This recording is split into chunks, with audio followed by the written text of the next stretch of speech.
Welcome to the Anomalous Review, the official podcast of the Scientific Coalition for UAP Studies. My name is Michael Glosson. I'm a philosopher of science and technology and the host of the Anomalous Review. My guest today is Dr. Garry Nolan. Garry Nolan holds the Ratchford and Carlotta A. Harris Endowed Chair in the Department of Pathology at Stanford Medical School, where he's an immunologist and a cancer researcher. Dr. Nolan has published over 300 research articles and holds over 50 U.S. patents, which is a staggering number of both. He has been the recipient of several millions of dollars of grants from the FDA to study things like Zika and Ebola viruses, and he's founded multiple publicly traded companies listed on the NASDAQ. He's also a founder, alongside David Grusch and Peter Skafish, of the Soul Foundation, which is a policy think tank and advisory board and fund for serious research into UAP. Reading Garry's resume in preparation for this interview felt a bit bewildering, to be honest. His list of accomplishments is so long as to be almost comical. He has so many publications, companies, discoveries, and inventions to his name that I caught myself briefly wondering how much longer Garry's list of accomplishments would need to be before I could reasonably consider that maybe he'd simply stolen a time machine and taken a lot of future scientific knowledge back a few hundred years to the present, or if perhaps he'd beaten a djinn in a game of chess. Whatever the case, though, it's clear that the real source of his achievements is not merely a great mind, but a kind of radical curiosity and openness that make him willing to consider evidence for conclusions that lie outside of current scientific orthodoxy, despite the very real personal, professional, and existential costs that might come with them. And that's why I'm so excited to talk to him today. Garry Nolan, welcome to the Anomalous Review. Thank you very much. I'm delighted to be here. I'm delighted to have you. So the first thing is you recently closed up not too recently, but the first conference of the Soul Foundation, which you founded.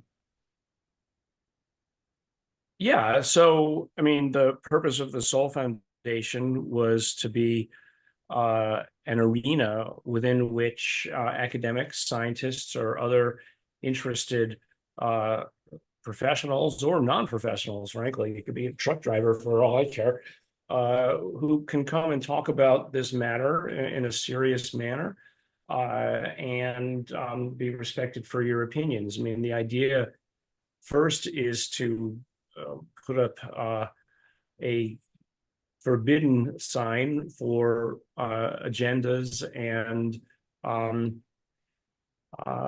stigma. I mean, you want to, I just had a conversation with actually somebody from the Vatican News Agency this morning and said, look, this is really about giving people permission to talk about the ideas, because people turn to academics not to give them an answer, but to war game out the possibilities of what an opportunity might mean.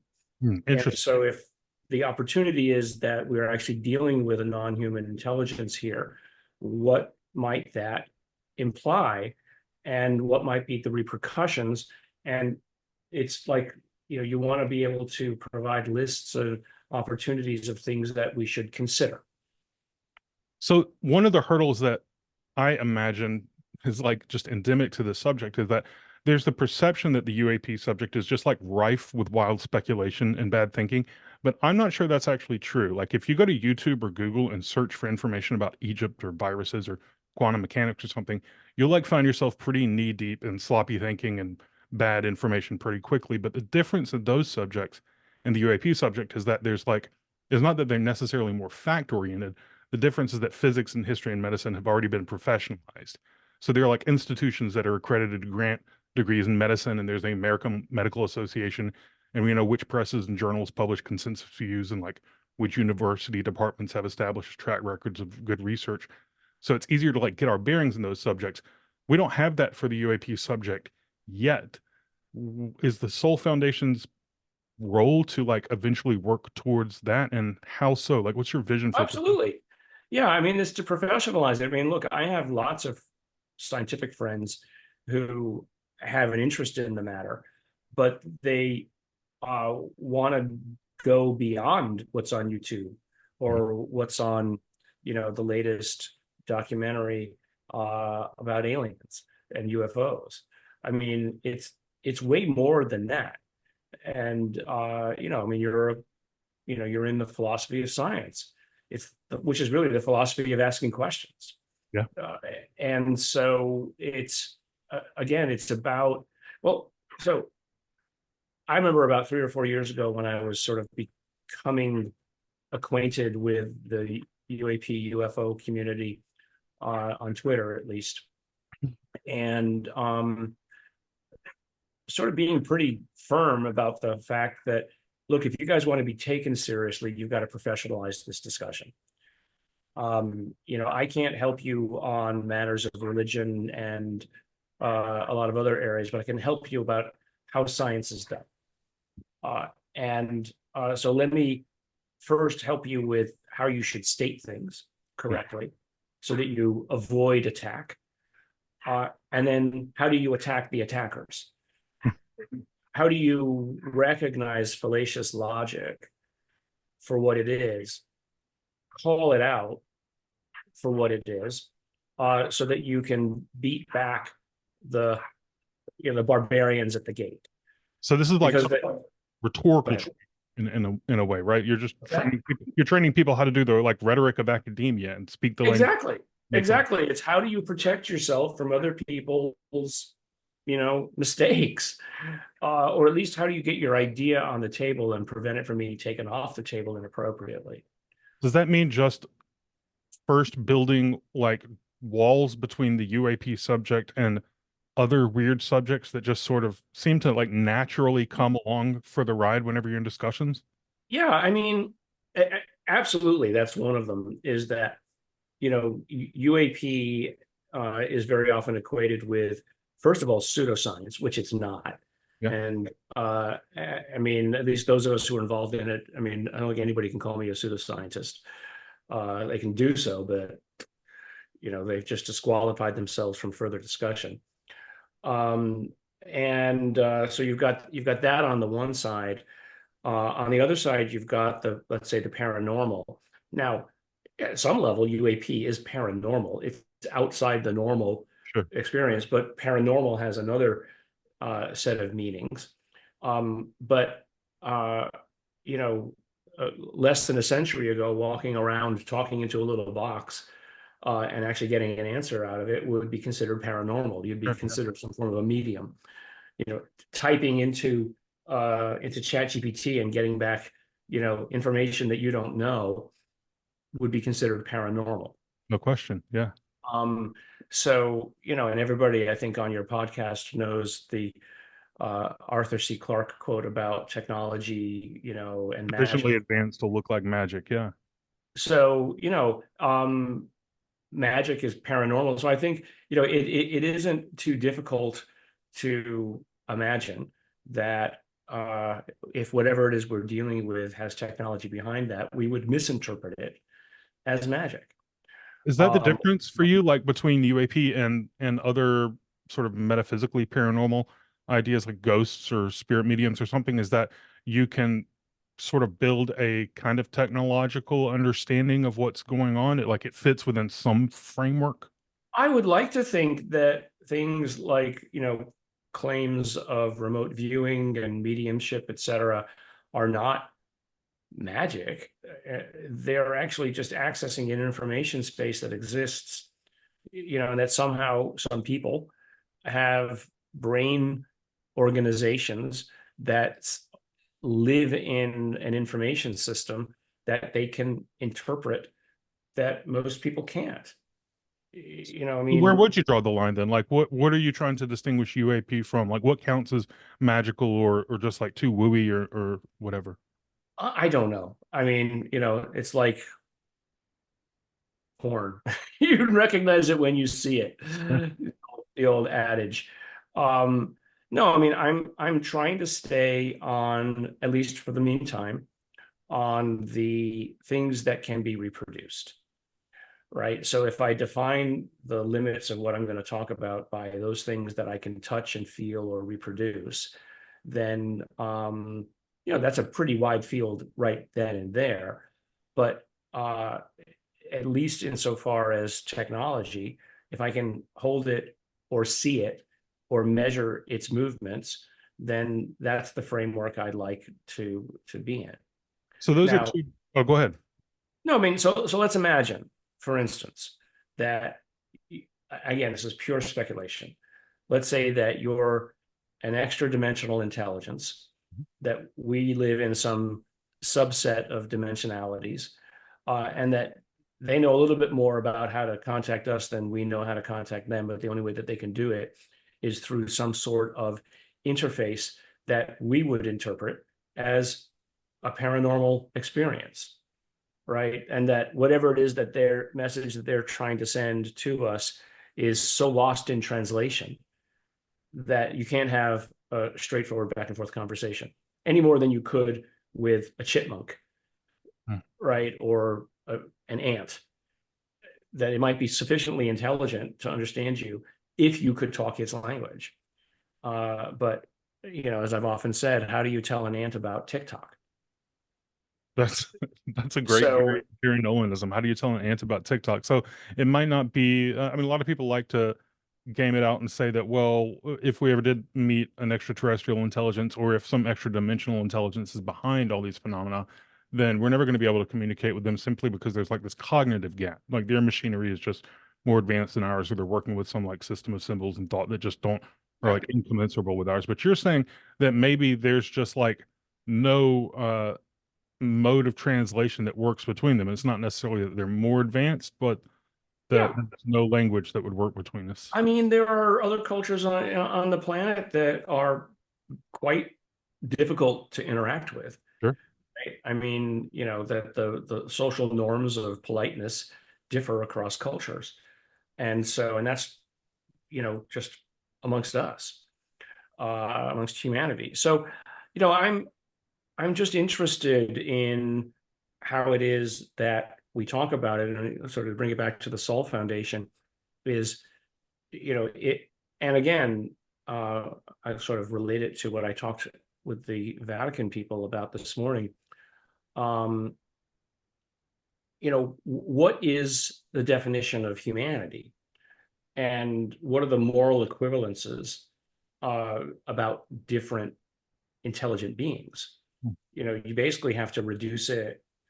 You have to create a variable where the boundary set contains anything that can think Hmm. and has intent, right? And it can be housed in everything from an Computer. NVIDIA GPU eventually to, maybe a plasma that has intelligence, or meat beings, or name another substrate.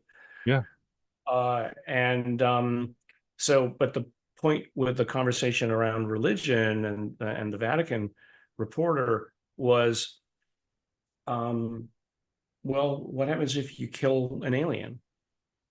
Are you a murderer? By the very definition of the Ten Commandments, if you're, religious, or in the Catholic or Christian traditions, it's thou shalt not kill is number one, yeah. but it's thou shalt not kill a human being is the you understood part of that. Did you have an answer for them? Were they No, asked? I don't know what the answer is. It's a question, but that was the example that I used of how do we war game out as academics ahead of time the ethics. I mean, ethicists have to get involved in this, which is not me. I'm not a science. The ethicists sometimes drive me up the wall because they stop me from doing things that I think I pretty much got figured out. I'm not saying they're wrong. I'm just saying they drive me up the wall. Yeah, yeah, that's kind of their job. My husband drives me up the wall too, but I'm not saying that he's wrong. Or an Um, ethicist. but I mean, so you what you do is you provide, as academics or any group of professionals, you provide strategies and answers for situations that you don't know will happen, but might happen. And one of the points about being human is we plan for futures that might not happen, but we worry could happen Sure, that's the because nature of strategy. That's you're ready for it. And so often there's two kinds of academics. One do that kind of thing. They imagine problems that don't currently exist and they come up with solutions for them, or they search for solutions to problems that do exist. Now, I tend to be more on that practical tinkerer side of problems that I think exist today, and then I create a solution for it. so. What do you think of as the UAP problem then, in the practical sense, not just in this like gaming out future scenario sense, but like what's Mhm. the problem that they pose that we need to solve?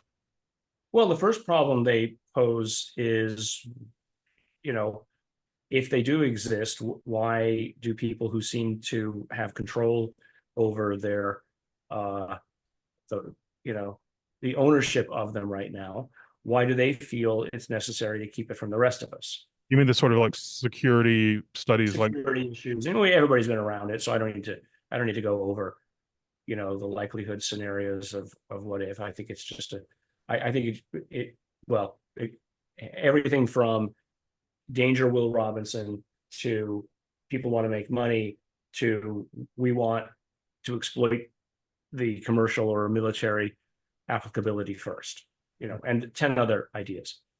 But I also think that there's no uh, reason why letting people know that it exists shouldn't be let out. And then you can probably keep armies of scientists quite happy by dripping out a few pieces of technology. Hmm. You could reinvigorate US military or even scientific research, just scientific research. I mean, imagine the hordes of students who would pour into the sciences if they knew that they would have a crack at studying some of this technology and what it means. so that raises a sort of theoretical problem that I think about a lot in relation to this. So maybe we could frame it this way: like if you brought an iPhone back to Leonardo da Vinci, he probably couldn't get very far reverse engineering it. Like, Yeah. but and there's a good like reason. Technology exists fundamentally not as like individual objects, but as part of these complex systems. So you'd need to understand not just like the theories that and principles that uh, explain an iPhone's operation, but you need to have like satellite systems and cell towers and battery, something to charge its battery and all those things. Uh, but if a UAP or some piece of alien technology crashed or was given to us, why do you think we would have a better chance at being able to reverse engineer it than Leonardo would have? Well, I don't think you need to understand the entire system to understand a piece of it. I mean, for instance, uh, the last 40 years, I've spent reverse engineering how cells work, how DNA works, how cells interact with each other, and So that's an what the system, excellent analogy. Yeah. means. And so we don't look at the whole body at once and then walk away and go, oh, this is too complicated. We look at little pieces a bit at a time, and derive understandings of local mechanisms and provide theories of how we think it's working. And you'd be both shocked at how much we do know and frankly how little we really know. Mm. You We've mean about biology? about biology, right? I mean, we frankly don't understand how DNA works and um, how it holds so much information in so little space. I think the best analogy is I think people are still not comprehending how what these large language models with a few gigabytes of storage somehow contain all information from the last 50 years of Yeah. written human history.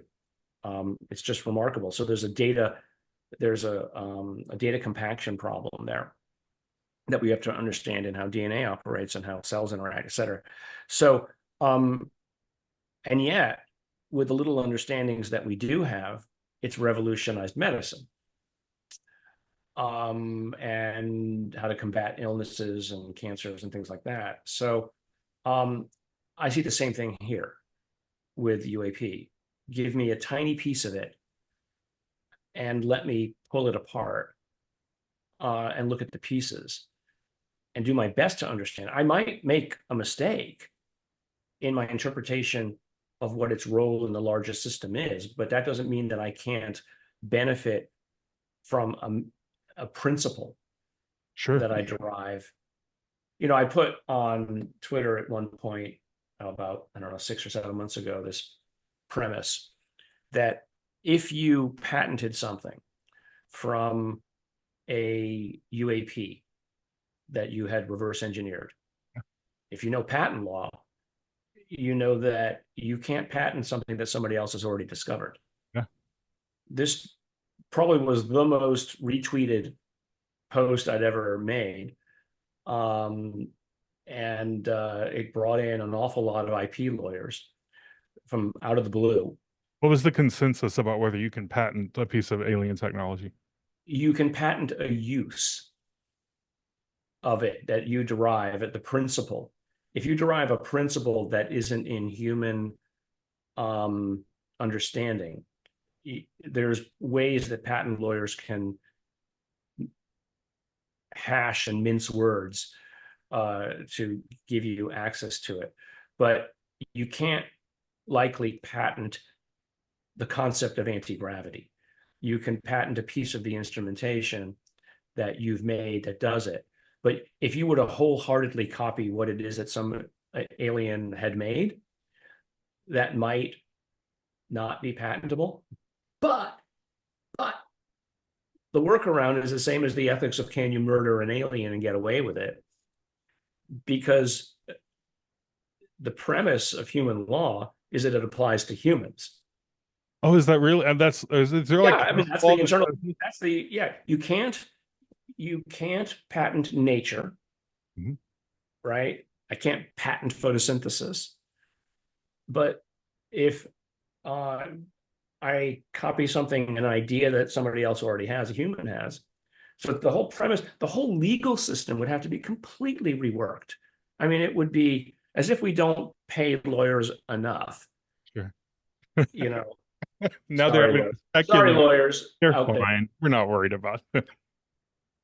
Um, So if and an orangutan invented something, I could patent it. You're saying? you could patent it. Yeah, I mean, at least there'd be an argument in court Sure. that Yeah. you could do that. Wouldn't be obvious that I couldn't. I guess So you could also patent like the method of manufacturing it or yes, something. exactly. Yeah. Not the thing itself. So you're kind of a suspicious person to be asking that question, though, because you say explicitly that you know that there are pieces of off-world or non-human technology that are in the possession of either companies or governments, and that they're doing this very thing already, right? Let me qualify that a little bit. Sure. I haven't seen it.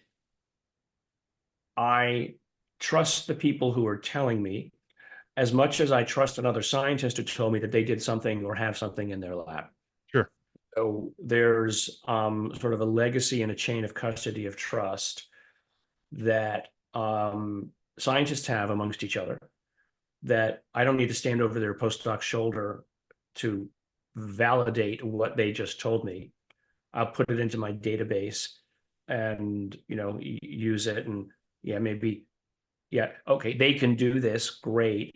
How they're interpreting what they're seeing with it, I'll leave open to my own observation, but for the time being, I'll accept what they've said based on whatever their track record is. And for skeptics who might think that that's like kind of weak, a weaker statement, like this is how all of scientific practice works. Like nobody goes in other people's labs and looks at microscopes and sees what There's nothing. This is how humans work, and so I use the totality of my senses, the armamentarium of my interactions with people in history to say I don't see a body language issue with what it is that they're telling me, and it comports with things that I know and other things that I know, etc. So it all is adding up to me being quite comfortable stating on stage at that SALT meeting a year ago, what is my confidence percentage the likelihood? 100%. That doesn't mean I know. Sure. No, yeah. A claim of strength of confidence is not a claim of proof or Veracity. yeah, absolutely not. But you're saying subjectively, it's sort of like Bayesian since it's a battle. But yeah, exactly. But the lay public misses that, and or at least the newspapers to sell clicks abuse that and remove the subtleties. And so here you got a perfect example of, even amongst humans, a language problem, a knowledge domain transfer issue where they don't understand the language of how a scientist would talk with another person, another scientist, and we fully understand each other and the caveats that are coming along for the ride and everything we say. But that doesn't translate to the binary yes, no, that the world wants to know. Yeah. And so, scientists are put in an almost untenable position with this, because people want an answer, but when you qualify it, as you say, it sounds weak, Yeah. but that's just life. So this poses a pretty gnarly dilemma for the Soul Foundation, because you're trying to, on the one hand, take a bunch of people who are sincerely interested in this subject and teach them the language of academics, Mm-hmm. partially as a bid for credibility. But oh, my dog is digging. Give me 1 second. Enough of that. No, you don't need to. I don't understand why she does this. It's trying to get back to the other side of the earth, I think. So let's restart that question. So this poses a gnarly problem for the Soul Foundation, because you're trying to take these people who are interested in the UAP subject and teach them the language of academia. But the language of academia and just of science itself doesn't exactly align with the sort of language of normal public conversation. And there's this kind of mismatch that causes problems with how the media reports what scientists say or something. Like, so do we need to do dual training to teach people, like, Yes. here's how to talk in a science to a bunch of scientists so that they don't think you're stupid or crazy, and here's how to talk to the media so that they don't take what Right. you're saying the wrong way? I mean, there'll always be the New York Post who will, and it's even often out of the hands of the writer of the article. There's a department usually Editors. that write headlines, or and it can, even the author is like, I didn't want a headline like that. So it's I think what it needs to come down to is, don't make snap judgments on comments that are made. And I don't know, in today's social media environment, I'm not sure that that's possible. So I think the answer is, for scientists, is do your best to try to explain it in the ways that you know how to explain it to a limited group of people. Do not feel necessary. It's your necessity to prove anything to anybody. I always say, I'm not here to prove to you anything. I'm here to get you to understand that the data is real. The evidence is real. Yeah, The science doesn't prove evidence, anything anyway. I mean, proof isn't. yeah, and evidence is not a claim of proof. And so it's it that level of subtlety is just an intelligence test. I'm sorry. And if they don't have the time for it, I don't have the time for it either. I've got stuff to do. I think I posted something online the other day that from an old comedy movie, some Italian guy in a car with this thing, rips the rear view mirror off the off the Windscreen or window whatever. Yeah. windscreen and says, "What's behind me doesn't matter." And that's the way I feel. It's like, I don't have time to convince you. I'm not your daddy. I don't need anybody to tell me what I think I know. And I have work to do. I mean, I'm 63 years old. It surprises even me to think about that. But I have maybe another 20 good years left to do whatever it is I think I want to do. I would like to think scientifically we'll have moved the conversation along, that the number of people beating on the doors of the government to get the information out will have led to something. I'll be disappointed if it doesn't happen, but I also feel that the time spent is not wasted, because what you're doing is you're providing a foundation for others to come in and This do wouldn't be it. the first time that it happened. There was a surge of like serious UAP and other kind of edge science in the 70s and 80s that made progress and then sort of shut down. Do you think that that's, what do you think the It might. likelihood is that this will happen? It might. I mean, we might have some extraordinary cataclysmic problem that comes up that just takes it off the radar for everybody. It'd be like, look, we don't have the time for this. Some crisis. Do you think that's what it would take? To come off, take it off the Yeah. radar. Yeah. I think so. Yeah, I don't think. Again, let's just sort of say, let's say this stuff is real. And that there's people in the government who are doing their best to use the old tricks of disinformation to get rid of it. The disinformation works a little bit, but as it's pretty clear, it's not working the way it used to. It's kind of like the debunkers who are out there. Their tricks just aren't working anymore. Maybe it's just because I blocked them all that I don't see them in my threads anymore. Yeah, it doesn't feel like it's working anymore. Doesn't feel like it's working. I mean, but and I think though that's the other thing is that it comes back to is you don't have to convince everybody around you that what you're working on is worth it. It's your time. You don't need their permission to do the science that you're doing. I mean, I learned that before I even got into the UAP arena.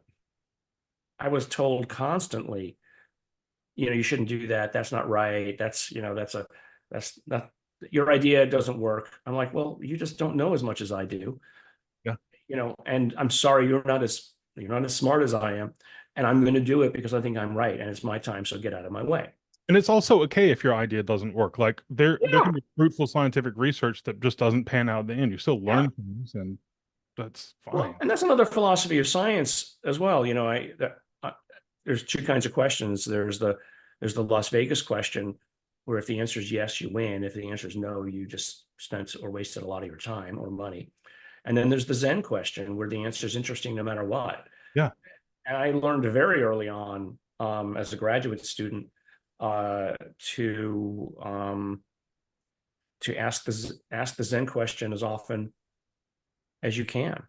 I think the way to frame that and frame the question, it's because that's a question of framing, right? It's like how you set up the question from the beginning. And I think maybe the way to do that with the UAP question is like to say not, okay, is there or is there not some weird phenomena? It's to say, look, you have all these reports of strange phenomena, and they're like multimodal. They go across lots of different systems. There's eyewitness reports, there's radar reports, and all sorts of stuff. Mm-hmm. You have all those reports.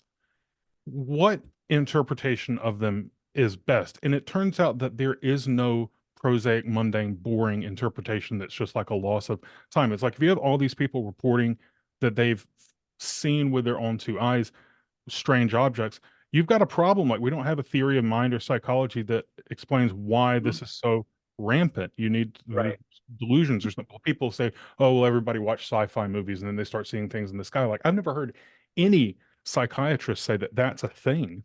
Like everybody who watches horror movies suddenly sees werewolves or something. It's just not. Yeah, exactly. Or vampire movies. When I saw the UFO that went right over my head as a kid, out on the paper route early one morning in Connecticut, I didn't say that was a UFO when I saw it. It wasn't until literally about 20 or so years later that retrospectively I go, oh, that would have been a UFO. What did you say it was to yourself?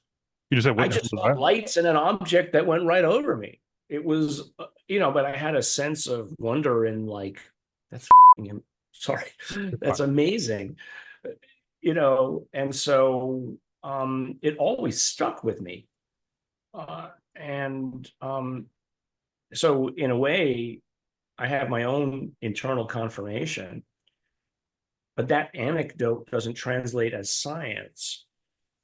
And it's like, Peter Skafish and I talk about this a lot in defining what it is that the Sol Foundation can work on and can say publicly or should say publicly. And it's like, I can have my own personal beliefs, religious or otherwise, that are separate from the discussion group and boundary conditions and fence that we set around the Sol Foundation and what it is that we're talking about, because we want to be able to invite other people in.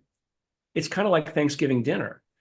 You don't talk about religion and politics at Thanksgiving dinner. You talk about the weather Yeah. and how nice the dinner is. It's sort of like there are rules of engagement, and that makes it comfortable for other people to come in and participate in the conversation. So one of the objects of that conversation is to come to a theory of what these things are. And it seems like you are like squarely in the extraterrestrial hypothesis camp. No, No. no, Okay. Okay. Can you no, take me no, through no. how you theorize about this? I whatever it is has control of, at least if you interpret it this way. Again, this is kind of my most likely scenario, not I'm 100% sure. It has control of time, space, and perception, right? So it's not And just a technology. It's not just a technology in the way that we think of passive technologies like a Tesla or something. yeah, It's doing right. something to minds. It's doing something to mind. It has, maybe they, literally instantiate objects out of the quantum foam, right? They just basically manipulate local, probabilities, and things appear as they want them to be, rather than build them atom by atom as we would do. Sure. If we ever get to that level of, even just additive manufacturing. So whatever it is, it's been here a very long time. Why do you At say least, that? what's that? Why do you say that? Because there's, just look at Jacques Vallée's book, Wonders in the Sky. It's Historical accounts, like we've been seeing weird shit. historical accounts. It didn't just show up because we blew up an atom bomb, right? They might have gotten a little more concerned about us because the neighbors on the block are, shooting off firecrackers in their backyard and might set the interdimensional space on fire with it. And so been here a long time. So one idea is that it evolved before us, right? Something so that it's called the Solarian hypothesis, but something like that that's pre-existed. Ultra terrestrials, whatever you want to call them, they were here.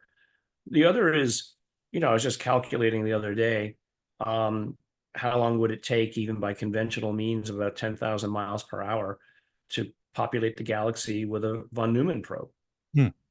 That's a probe that goes out and sort of like replicates itself. Replicates itself, and so probably within another 50 years, we'll have AI and robotics capable of doing something like that, right? And so from the center of the galaxy to the edge of the galaxy, 50,000 light years, even at 10,000 miles an hour, it only would take you 5 billion years to get around the whole galaxy. Now, 5 billion years is a long time. But the universe will be around a lot longer than that. The universe has been around that long already, plenty of time for it to happen.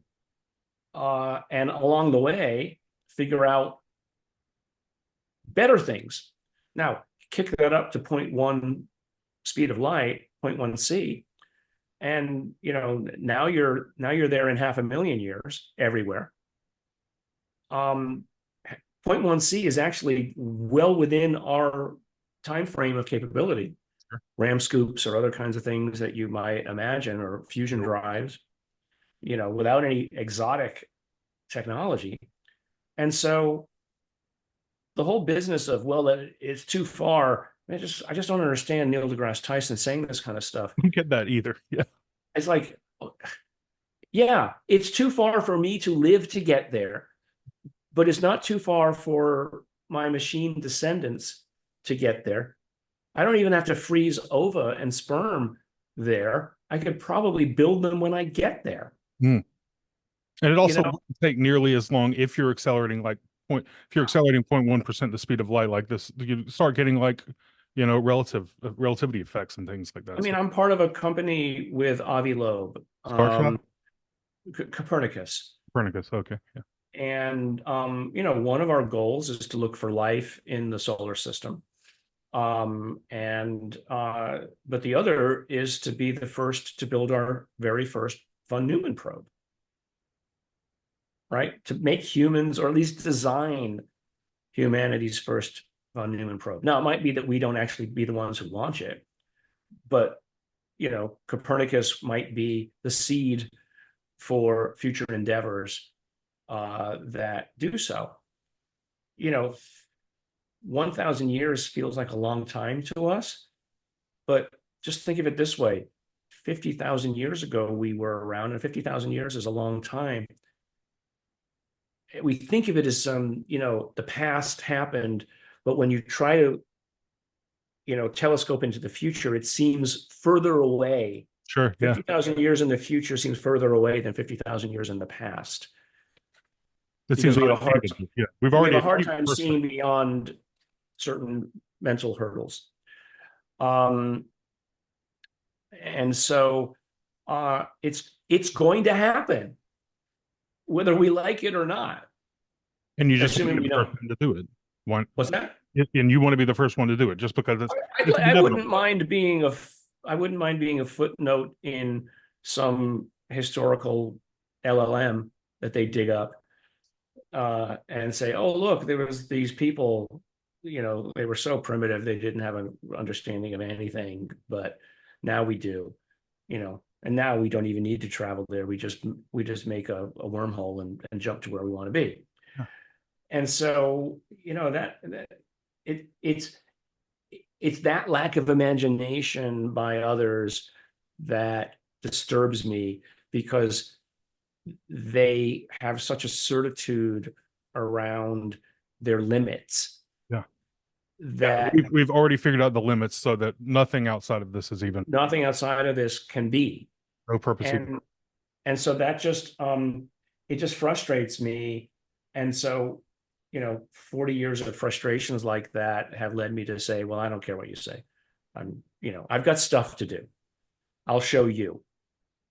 I like that attitude. It's hard. I mean, it's a privilege to be able to have that attitude in a world as competitive as academic science. I mean, you're always vying for credibility when you're early in your career. So um it takes a sort of level of accomplishment to be able to maintain that attitude. If you want to stay in at least the academic sphere, you can go into Where private. a lot of academics get it wrong, and I try to teach my postdocs and grad students this, is just what I've said before.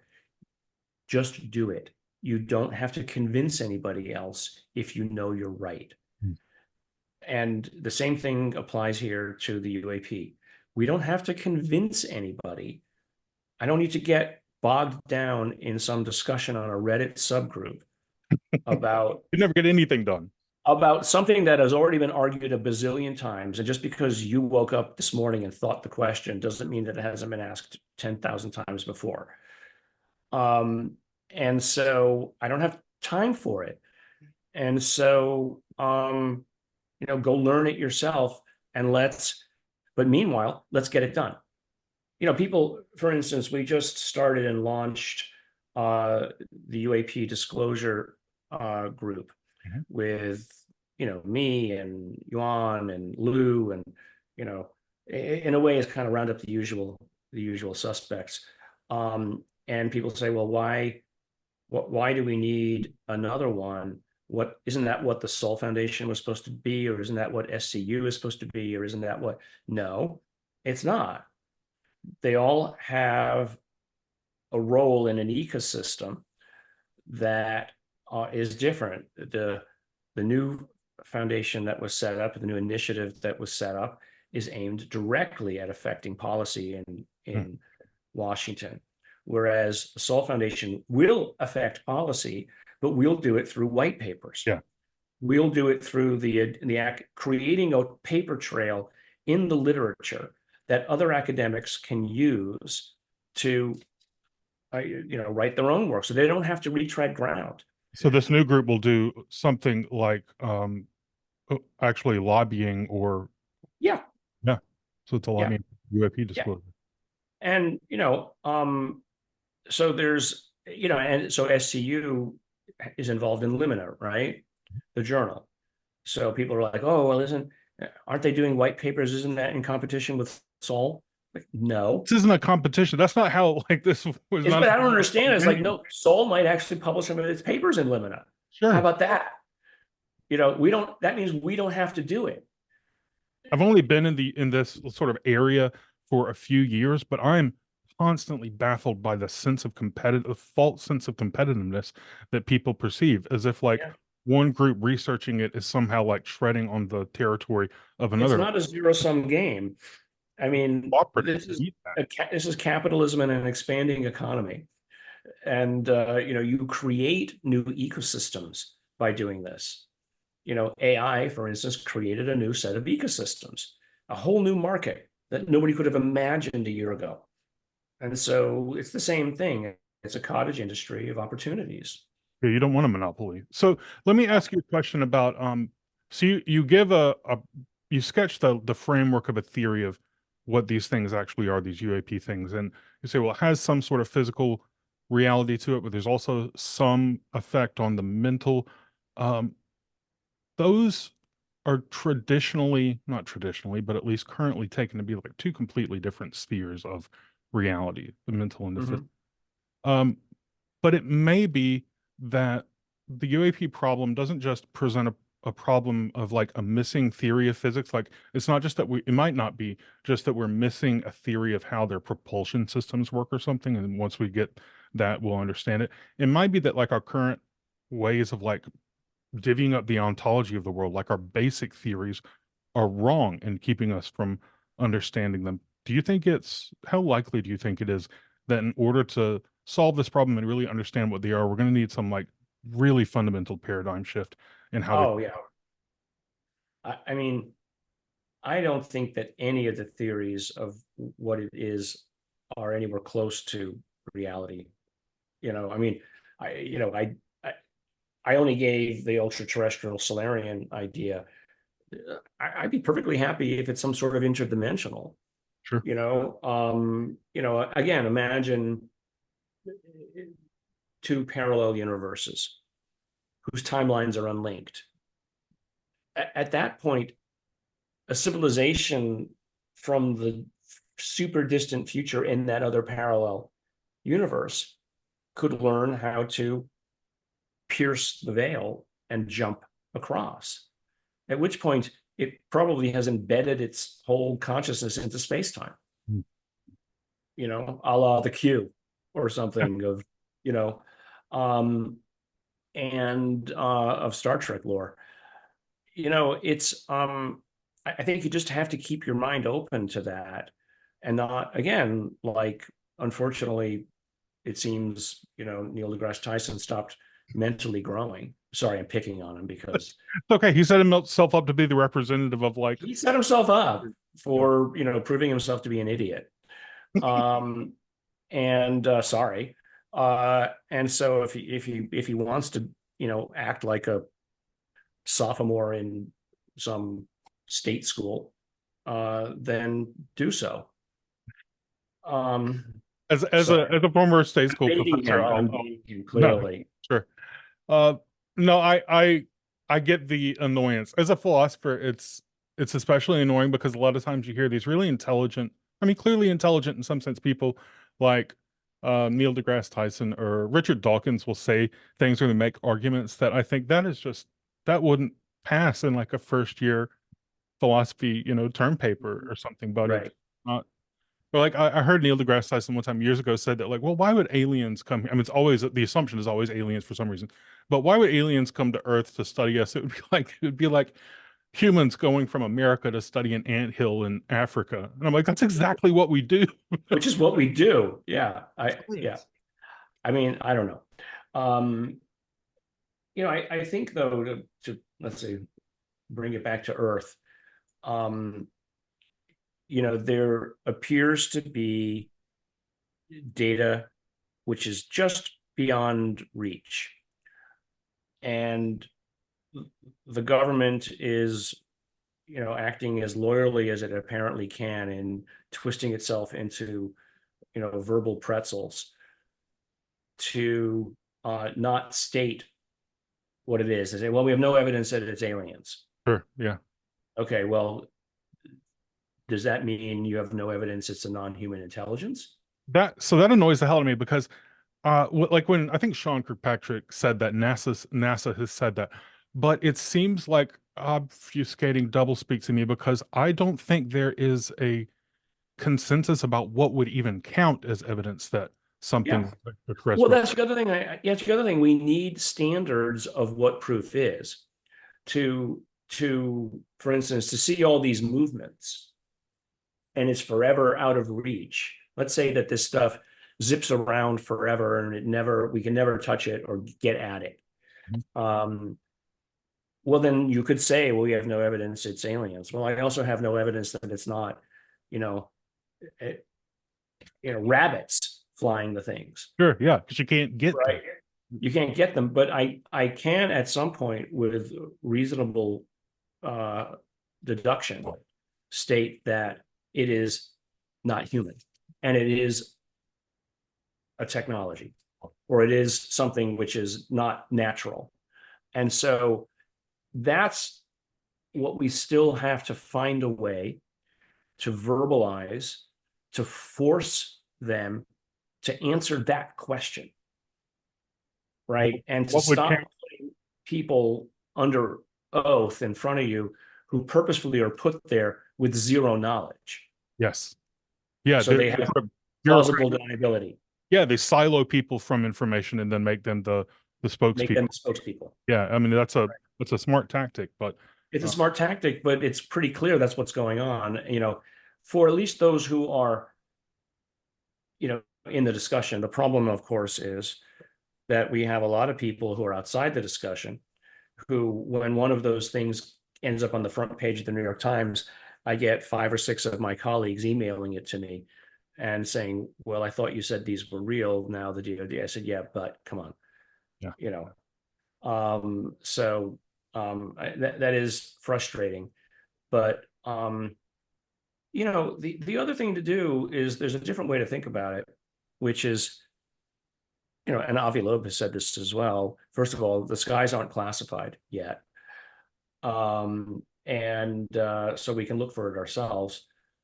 But, not everything that falls on the ground is gotten to first by whoever, the government. Whoever. So, perhaps there's a way to set up, an alternative but parallel observation system that if something goes down, we, meaning the public, not me personally, but we can get there first. So here's I'm going to try to smush several questions into one because I know we're running low on time. So if we take the assumption that they are minimally some sort of technology, that raises some interesting problems for me. One is like, do we have a taxonomy of different kinds of these things that we're sort of working from the beginning? At least observationally, there's been, I remember there's like a picture I see in my head of the various observation of the shapes that have been observed, a huge table of them. That's how you would go about building a taxonomy, is first shape, or just like at least, and what do the capabilities seem to be of each of them? And, I think more recently there have been these observations of so-called spheres. That, people see that seem to have less mobile capabilities than some of the larger objects that seem to go from 0 to whatever. These spheres seem to be a little bit more Newtonian in their movements, but still seem to have the ability to float. Yeah, they don't have flight surfaces. They don't have flight surfaces, but they're a little bit more Newtonian, let's say. And then there's, of course, the Tic Tac, which has only been a more recent observation. But if you go into the literature, you actually find evidence of these things having been seen, but they were dismissed because they weren't part of what it is that people thought they should see. Sure. If you see a UFO, it's supposed to be, saucer shaped or whatever it is, and blink. So here's another anxiety I have about the technological aspect of it. One is that technologies have biases in them. People tend to say, well, if it's an alien technology or if it's a technology from off-world, it's going to be neutral in some sense. It's not going to be good or it's not going to be bad.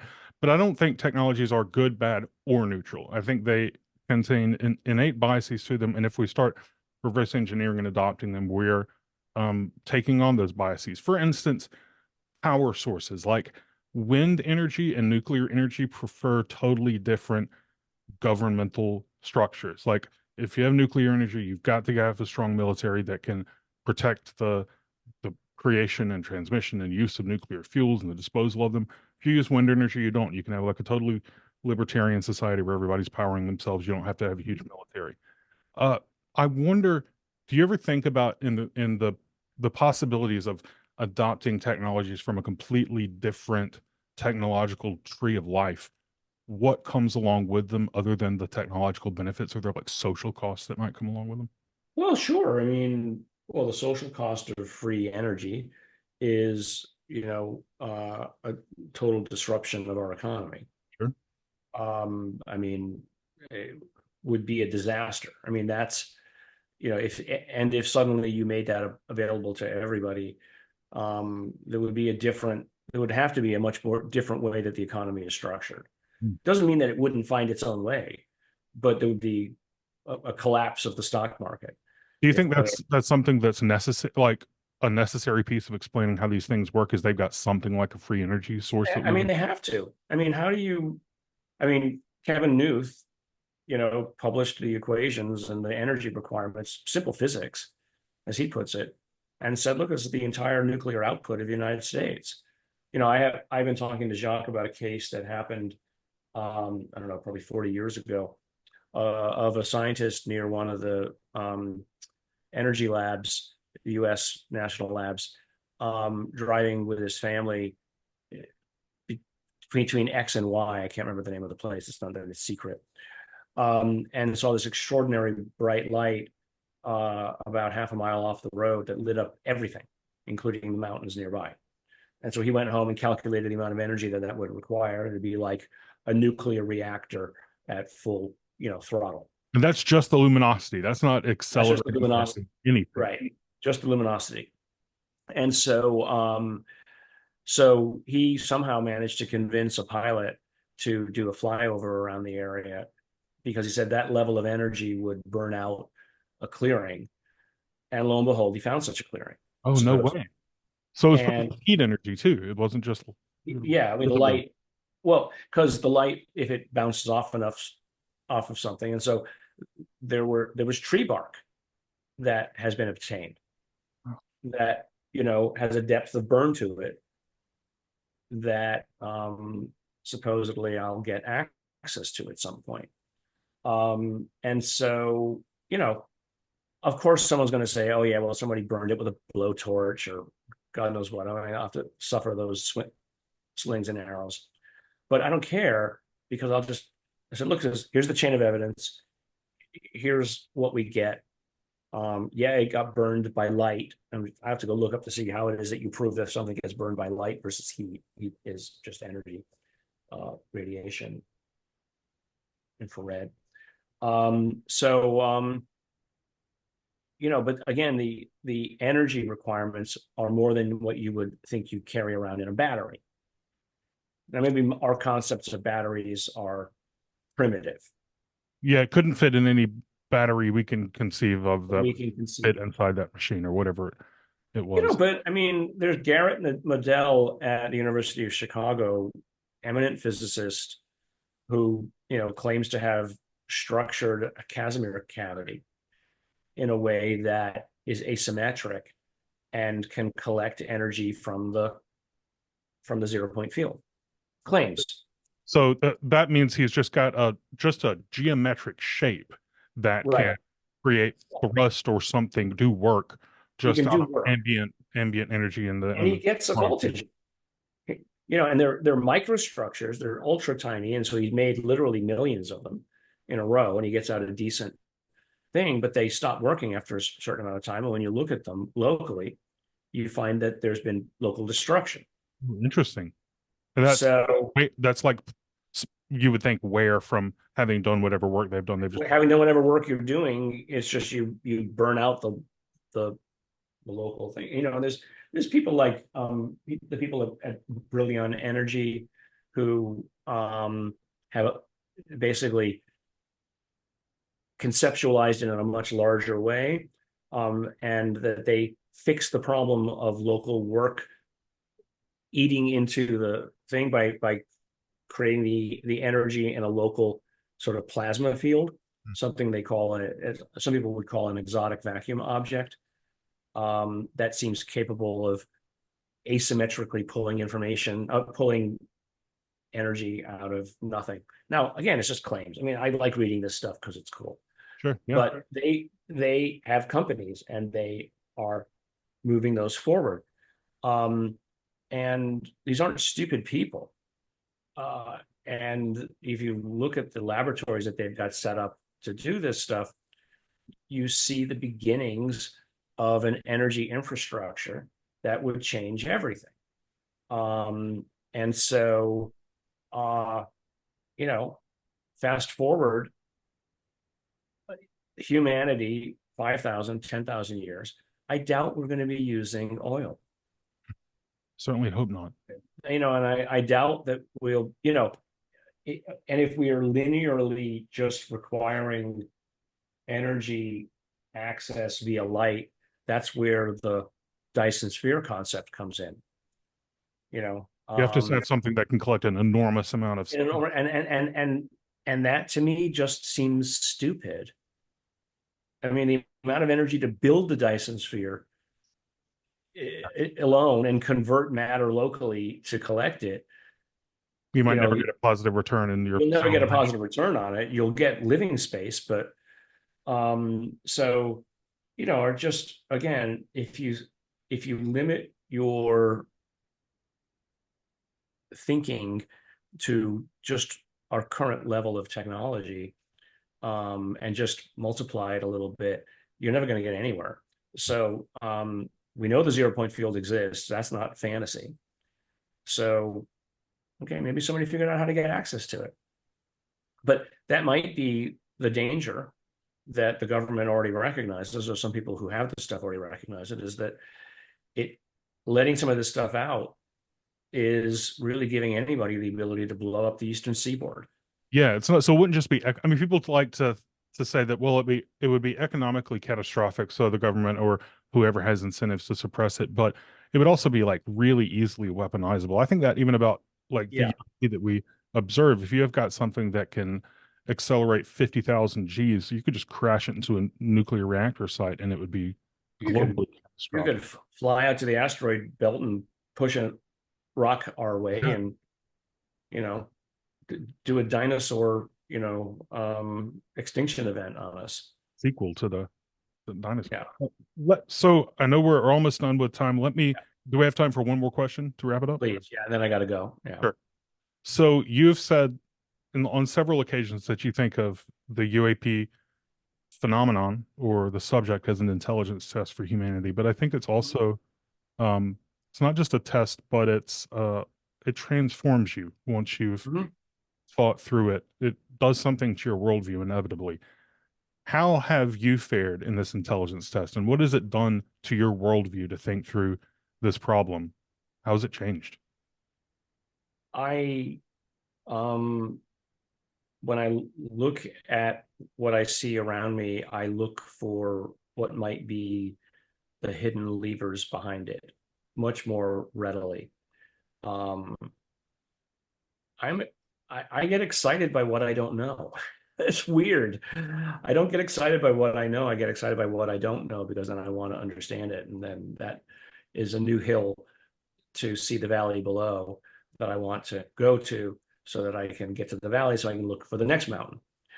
And so, I mean, I think it's opened my mind into an expansive future.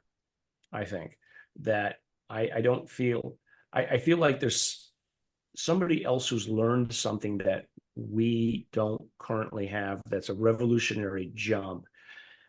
And I think it's a missed opportunity to not try for it. So if anything, it is, in this case, to round it out, both a Zen and a Las Vegas question.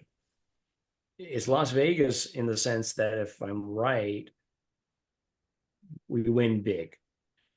it's Zen in that if I'm wrong, we're alone. And that It's what kind of Nolan. means that's a little more depressing. You know, it's depressing to lose at the roulette table, but it's depressing perhaps to know that you're the only one in all of this. But then again, you can flip it around and say, okay, well, if we are the only ones in all of this, let's get going. Yeah, it's actionable. At least it's worth We have knowing. work to do. There's a whole universe out there waiting for us. Let's get going. Well, Gary Nolan, I think that the real test has been whether you have the sort of existential wonder and willingness to love not knowing and love going outside of your sort of intellectual comfort zone, and that you've done very well on that test, I think. So thank you so much for being here today and for giving us your time. Yeah, thank you very much, Mike. It's been great.